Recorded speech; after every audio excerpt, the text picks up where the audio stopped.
అహం reboot. Hi friends, welcome to our channel PG talks review on అహం reboot. రివ్యూలోకి వెళ్ళిపోయే ముందు ఒక చిన్న విషయం ఏంటంటే, మన ఛానల్ సబ్స్క్రైబ్ చేయకుండా కొత్త వాళ్ళు ఎవరైనా చూస్తుంటే మన ఛానల్ సబ్స్క్రైబ్ చేసుకోండి. ఇక ఏ మాత్రం లేట్ చేయకుండా రివ్యూలోకి వెళ్ళినట్లయితే, మూవీ అంతా కూడా ఒక సస్పెన్స్ బ్యాక్ డ్రాప్ లో ఉంటుంది. మూవీలో ప్లాట్ ఏంటంటే, హీరో లైఫ్ లో ఒక ఇన్సిడెంట్ జరగడం వల్ల మొత్తం లైఫ్ అంతా రివర్స్ అవుతుంది. తను చేయని తప్పుకు 5 years నుంచి తను బాధ అనుభవిస్తూ ఉంటాడు. 5 years నుంచి ఆ బాధ కంట్రోల్ చేసుకోలేక ఎన్నోసార్లు సూసైడ్ అటెంప్ట్ కూడా చేస్తాడు.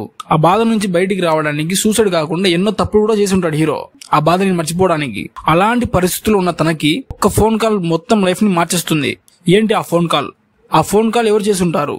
5 years నుంచి తన పడుతున్న బాధకి ఒక్క ఫోన్ కాల్ ఎలా సొల్యూషన్ అవుతుంది? ఒక్క ఫోన్ కాల్ తో మొత్తం లైఫ్ అంతా ఎలా మారిపోయింది అనేది బేసిక్ గా మూవీలో ప్లాట్ అన్నమాట. ఇక మూవీ గురించి మాట్లాడుకున్నట్లయితే, నాకైతే మూవీ నచ్చింది. 1 hour 30 minutes రన్ టైమ్ తో ఉంటుంది మూవీ అయితే. ఎక్కడ కూడా నాకైతే బోర్ గానీ లాగ్ గానీ అనిపించలేదు.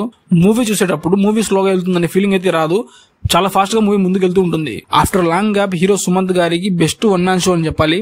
1 man షో అని ఎందుకంటున్నా అంటే, సుమంత్ గారు తప్ప మూవీలో ఎవరు ఉన్నారనమాట. మెయిన్ గా మాట్లాడాల్సింది మూవీలో ప్లాట్ అన్నమాట. మూవీ ప్లాట్ ఏదైతే ఉందో అది చాలా డిఫరెంట్ గా ఉంటుంది. అండ్ సెకండ్ థింగ్, ఆ ప్లాట్ ని ఎగ్జిక్యూట్ చేసే విధానం ఏదైతే ఉందో అది చాలా బాగా సింక్ అయింది. నాకు మూవీ ప్లాట్ ఎందుకు కొంచెం డిఫరెంట్ గా అనిపించింది అంటే, మూవీలో ఒక సాంగ్ ఉండదు, ఒక ఫైట్ సీక్వెన్స్ కూడా ఉండదు, అట్లీస్ట్ ఒక డైలాగ్ కూడా ఉండదు మూవీలో. అయినా సరే మూవీ ఎక్కడ గానీ లాగ్ గానీ స్లోగా వెళ్తుందనే ఫీలింగ్ అయితే నాకైతే రాలేదు. చెప్తున్నా కదా, మూవీలో సాంగ్స్ డైలాగ్స్ ఇవే కాకుండా మూవీ మొత్తంలో సుమంత్ గారు తప్ప ఎవ్వరు కంపరారు అనమాట. చాలా ఇంట్రెస్ట్ ఉంటుంది మూవీ. అండ్ ఈ movie me friends and family కలిసి చూడొచ్చు అని డెఫినెట్ గా చూడొచ్చు. మూవీలో అడల్ట్ కంటెంట్ అయితే ఏముండదు. ఒకవేళ మీరు ఎవరైనా మూవీ చూసింటే మూవీలో కామెంట్ చేయండి. ఇంకా మూవీ చూడండి వాళ్ళు ఎవరైనా ఉంటే ఆహాల స్ట్రీమ్ అవుతుంది, వెళ్ళి చూసేయండి. కొత్త మూవీ రివ్యూతో మళ్ళీ కలుద్దాం. అందరూ లవ్ బాయ్. మీరు ఇంతవరకు మన వీడియో చూసినట్లయితే మన వీడియో క్లిక్ చేసి మీ ఫ్రెండ్స్ అండ్ ఫ్యామిలీ షేర్ చేసి మన ఛానల్ సబ్స్క్రైబ్ చేసుకోండి.